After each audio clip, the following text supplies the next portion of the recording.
Sir Shri द्वारा विशेष संदेश, your path to profound transformation. Buddha अपने टीचिंग्स में 10 पारमिताएं बताते हैं। 10 पारमिताएं यानी 10 ऐसे गुण जो सेल्फ रियलाइजेशन के लिए आवश्यक है, उन्होंने वे बताए। लोगों को बताया शील का पालन करो, तुम्हें पता चलता रहे तुम ऊपर उठ रहे हो नीचे गिर रहे हो, ये पता चलना आवश्यक है। इसलिए शील बनाना है, इसलिए नियम बनाना है तुम्हें। और नियम बनाते वक्त मापदंड क्या बताया? अपने आप से सवाल पूछो, क्या यह नियम पालन करके मेरा लाभ होगा? सवाल नंबर 1। सवाल 2 कि क्या यह नियम पालन करने से दूसरों की हानि होगी? अगर पहले का जवाब हाँ है, दूसरे का ना है, तो वो तुम्हारे लिए है। यदि पहले का जवाब हाँ है, दूसरे सवाल का जवाब ना है, तो वो तुम्हारे लिए है, उसका पालन करो। ये मापदंड बताया। चोरी न करने से मेरा लाभ होगा। चोरी न करने से दूसरों की हानि नहीं होगी, या नहीं होगी, तो बस ये सही नियम है। चोरी नहीं करनी है। कपट से दूसरे का पैसा अपना नहीं मानना है, दूसरे का धन अपना नहीं मानना है। तो शील का पालन करवाया। और 10 पारमिताएं जो बताई, उन 10 पारमिताओं में पहले नंबर पर दान शब्द आया। दान जो तुम देते हो, सिर्फ पैसा ही नहीं, तुम्हारा समय, तुम्हारा शरीर, तुम्हारा खून, हर चीज तुम जो दे रहे हो, यह पारमिता बताई, यह गुण बताया। जो भी अभिव्यक्ति के लिए तैयार हो रहा है, उसके लिए पहले नंबर पर दान बताया।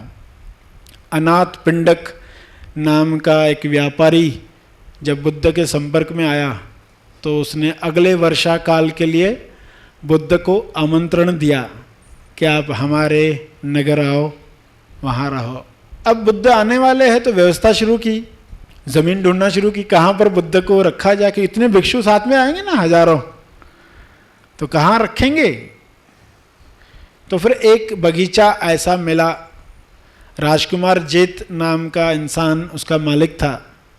उसको जाके कहा कि ये वन मुझे दे दो, ये बगीचा मुझे दे दो, जितना पैसा चाहिए।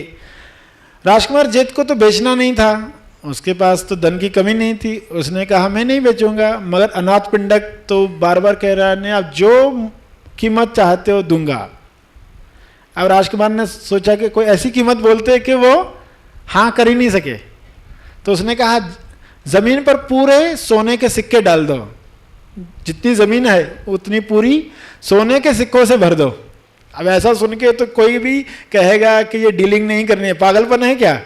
इतनी कीमत है नहीं और इतनी कीमत मांगी जा रही है। मगर अनाथ पिंडक गाड़ियां भर भर कर भी सोने के सिक्के ला रहा है और बिछाते जा रहा है। राजकुमार जितने जब देखा तो उसने उनको रोका, बस अभी बाकी जो है जमीन सब ले लो तुम, इतना बहुत हो गया। क्योंकि उसे आश्चर्य हुआ, ऐसा क्या इसे मिला है जो ये ऐसा कर रहा है। सामने वाले को भी उसकी भक्ति छू गई। जब बुद्ध वहां आकर रहे, जेत विहार नाम से वो प्रसिद्ध है जगह, तो जहां कितने सारे लोगों को ज्ञान की प्राप्ति हुई। तो एक जगह क्या काम करने वाली है। जब इंसान को पता है तो उस दान में कैसा दान होगा, क्या भाव होगा, क्या श्रद्धा होगी। तो दान में वह भाव हो, वह श्रद्धा हो। पहली पारमिता दान की बताई कि हर इंसान इन 10 पारमिताओं को पूरा करे। शील दूसरे नंबर पर बताया, जिसकी चर्चा की गई। तीसरे नंबर पर जब इंसान शील का पालन करता है तो उसके अंदर और चाहत जगती है। वो चाहता है कि अब इन नियमों के साथ, पारमिताओं के साथ पुरुषार्थ भी हो, वीर्य भी जगे। वीर्य शब्द उस वक्त आता था। वीर्य, प्रज्ञा, शांति, सहनशीलता, मैत्री, मैत्री में करुणा, दूसरों के लिए दया, इस तरह के शब्द आते हैं जिन पर आप बार बार अलग अलग ढंग से सुनते रहते हो। सत्य, अंत में उन्होंने 10वीं पारमिता बताई। एक एक पारमिता पर काम करते रहेंगे। कुछ लोगों ने ये मान के रखा है कि हर जन्म में एक ही पारमिता बढ़ती है। कई लोग आज ये मानकर बैठे हैं समाधि तक पहुंचने के लिए, 10 पारमिताओं तक पहुंचने के लिए हर जन्म में एक पारमिता पूरी करनी होगी, ऐसा लोग मानकर बैठे हैं, ऐसी मान्यता में जीते हैं। मगर हमें ऐसी मान्यता में नहीं जीना है। जब मैत्री में इंसान जाता है, 9वीं पारमिता मैत्री में जब जाता है तो करुणा जगती है। मैत्री भावना में सबका मंगल हो, सब जीव धरती पर है, आकाश में है, पाताल में है, कहीं पर भी है, सभी जीव सुरक्षित रहे, आनंद में रहे, ऐसी मैत्री दी जाती है। वहाँ मैत्री शब्द इस्तेमाल होता है कि मैत्री दी कि नहीं। हर एक दूसरे से पूछता है आज की मैत्री की कि नहीं, यानी हमने वे भाव लोगों के लिए दिए कि नहीं। और 10वें पर उपेक्षा है, यानी ये सब देखेंगे तो उपेक्षा से चिपक नहीं जाएंगे। फिल्म भी देखेंगे तो उपेक्षा से कैसे हम देख पाएंगे। बुद्ध की आंखें कैसे दिखाई जाती, आधी खुली आधी बंद। तो जब आधी खुली आंखें आधी बंद आंखों से देखोगे तो दुनिया को कैसे देखोगे, दुनिया का क्या असर होगा। जब हम अटैच होते तो हमारी आंखें कितनी बड़ी हो जाती। टीवी देखते हुए तो अपने आप को ऑब्जर्व करो, कब आपकी आंखें बड़ी हो जाती, जब आप अटैच होते हो। आधी आंखें खोलकर देखो टीवी तो आपका कुछ असर ही नहीं हो रहा है। तो 10वें नंबर पर उपेक्षा कहा। उपेक्षा भाव से, वीर्य से, पुरुषार्थ से, अधिष्ठान से। 8वें पर अधिष्ठान बताया। अधिष्ठान में बैठो, संकल्प करो, अधिष्ठान में बैठो। शांति, सहनशीलता 6ठे नंबर पर।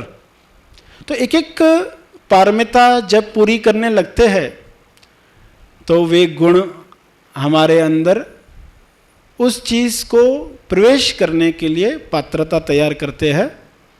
ये सब बातें बुद्ध ने सामने रखी, हमारे लिए काम की बातें। सांघिक मार्ग जिसमें 3 उपाय बताए गए, व्यायाम बताए गए 4 तरह के, 10 पारमिताएं बताई गई। इन पर अगर हम काम करते हैं, शील, समाधि, प्रज्ञा, जिसको पाने के लिए वीर्य का उपयोग हो, जिसके लिए हमारे अंदर दान करने की प्रवृत्ति जगे, जिसके लिए मैत्री भाव जगे, सहनशीलता बढ़े, उपेक्षा भाव जगे।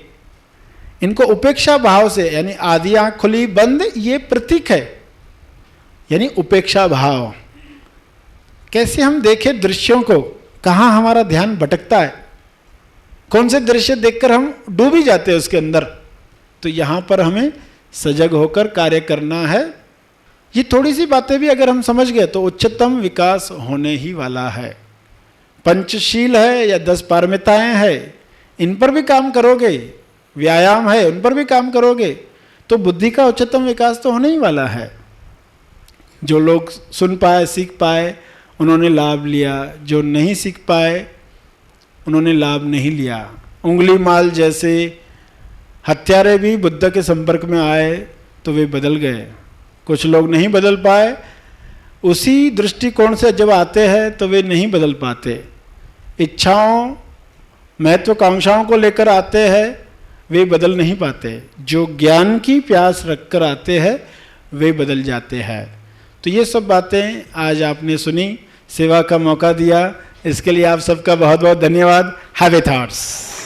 सर श्री द्वारा लिखित इन ग्रंथों का जरूर लाभ लें।